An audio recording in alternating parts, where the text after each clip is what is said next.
Before we talk about timelines, let's do a quick history lesson for context. And to do that, we need to go back billions of years. It's absolutely my favorite anime. We have the first ancestors Bar none, who were ancient and godlike.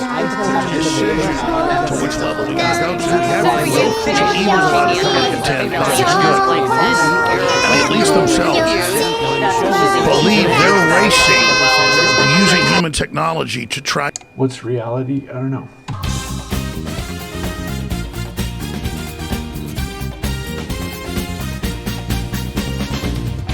Man, what in the world am I supposed to even say about a series like this? The art direction, the influences, the references it makes, the history behind it, and even a lost AIDS PSA that recently got unearthed. All of these things are videos, and it's all been done to death. 2 years ago, I thought I was going to be real clever by making a video talking about how much I dislike NGE. And turns out that's been made about 5 times now that I'm able to find, which means that there's at least 20 more videos that YouTube is hiding from me due to the algorithm. So I can't even be original by saying I dislike a show that's as popular as this.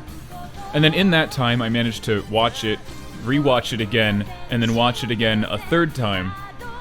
I've watched the movies, I've read through books, memoirs of other creators and directors, I've read interviews with Hideki Anno. I've been through everything, and at this point, I don't really think that there's anything that I could say that hasn't already been said, and I feel like it's kind of slowly turning me into a fan of the series. So, quick recap for those who might not have seen NGE, because there's a lot of people who haven't seen it. Turns out, most everyone has an opinion on this show, regardless of whether or not they've seen it. Mostly because they've seen the people talk about it, or they've seen the character art, or they've seen something, and so they have, they believe they have a general idea of what the show is about, regardless of whether or not they do. In any case, NGE, Neon Genesis Evangelion, is about a teenage boy named Shinji who is asked by his estranged father, Gendo, to join NERV, a top-secret government organization that was formed to stop the aliens known as Angels from destroying the world. Every single missile hit the target!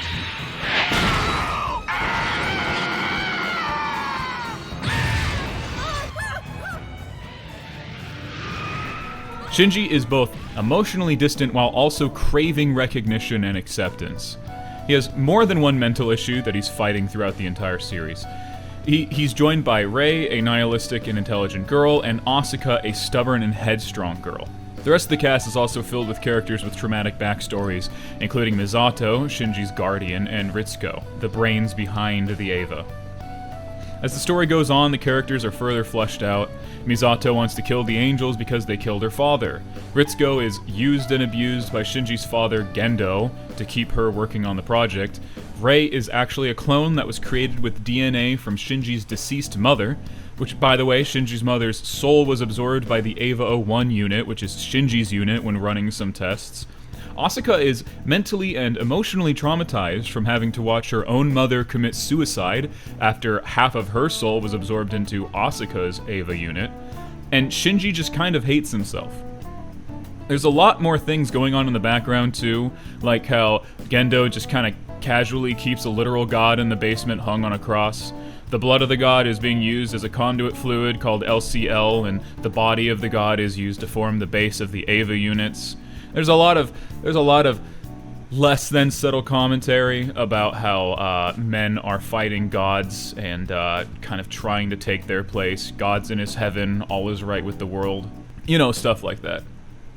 There's also this shadow organization plotting to use NERV to evolve humanity into a single organism, where life experiences will be shared by all of humanity in order to have the strengths of certain individuals make up for the weaknesses of others, thus creating a perfect immortal being like unto a god. That said, what most people find interesting isn't the lore so much, but the characters. I'm sure that most of you at this point have heard the phrase Shinji getting the robot, which ironically isn't even something that was said in the anime. First of all, they don't call it a robot, they call it an Eva. Second of all, they don't really tell him explicitly to get in the Eva, mostly they just tell Shinji off for being weak. Something that Shinji agrees with. In fact, Shinji's character progression, or lack thereof, is often something that many find the most interesting. I have read more than one article saying that if you were in the same situation as Shinji was in, that you would not have done any better than him, so lay off. Meanwhile, I've also read loads of articles that say that Shinji is probably the worst part of the series, even though he is considered the main character. Even though there's loads of episodes where he's not even really in the episode, he acts as a side character. Like the one where his buddy, Track Jacket Kun, is just kind of thinking about his life and where he's going, and we're just kind of like left to interpret what his thoughts are. There's a lot going on in this show. たまにはどうだ？お茶でも。僕、男ですよ。 Shinji's an interesting kid because he really does like the attention that he gets from piloting the Eva. He just really likes attention, kind of, sometimes. But he also hates being in the Eva because every time he gets in that thing, he ends up with more and more trauma, caused either by himself and his own actions, or by his father's orders, or by his father taking control of the Eva through other means. Let's not get into that. Asuka is trying to find meaning to her life through piloting the Eva. She treats others like tools unless they're Kaji, or unless they're Shinji. Occasionally, she looks to him. Shoot me. Rei is, funnily enough, the most consistent character in the entire show, despite having the least amount of effort put into her by Anno. Anno had the biggest problem figuring out how to write Rei. レイの好きなものは何ですか？レイの好きなもの考えてません。 It seems like most take different aspects of the show more personally than others, which is what makes making a review or discussing this show incredibly difficult, even within the fans themselves. エヴァンゲリオン They will argue over just about anything. They'll argue whether or not Shinji is a good character, they'll argue over whether or not you should watch the last 2 episodes, or whether or not you should just skip to the end of Evangelion.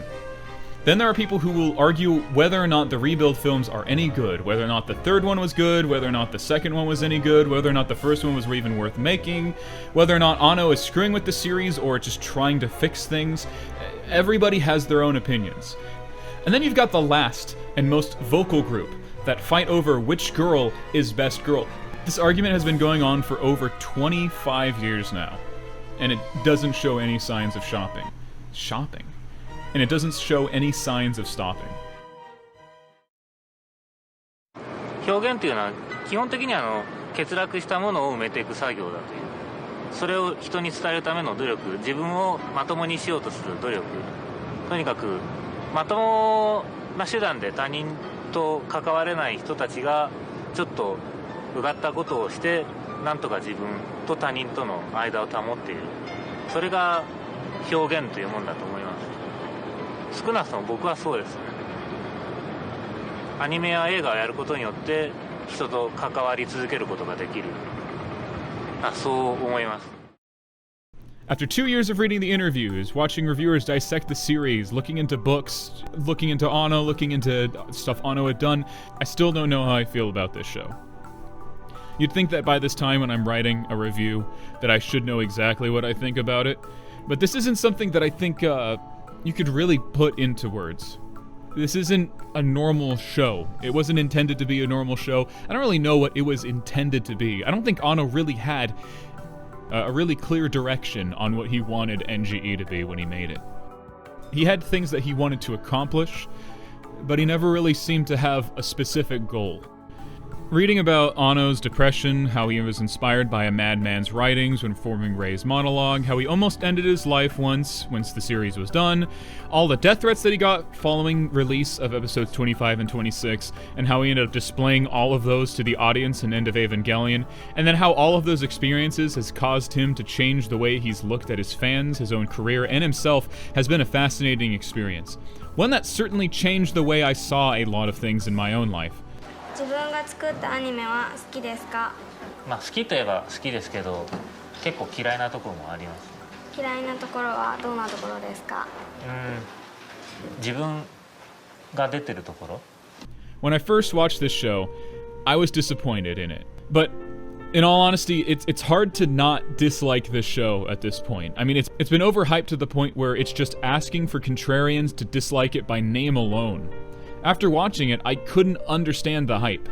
The truth about NGE is that it's rough, it's unpolished, it's certainly not the greatest anime ever made, which is fine. I don't think Anno would have ever wanted it to have claimed that title. A good writer would have taken what was aired and have only considered that to have been the first draft. Any other director would have sent it back and demanded a more cohesive story with clearer character motivations and probably more action. But in a way, that's kind of what's nice about NGE, is that it's completely raw. Overall, I have to say that looking into NGE has been a great experience, one that I'm incredibly thankful for.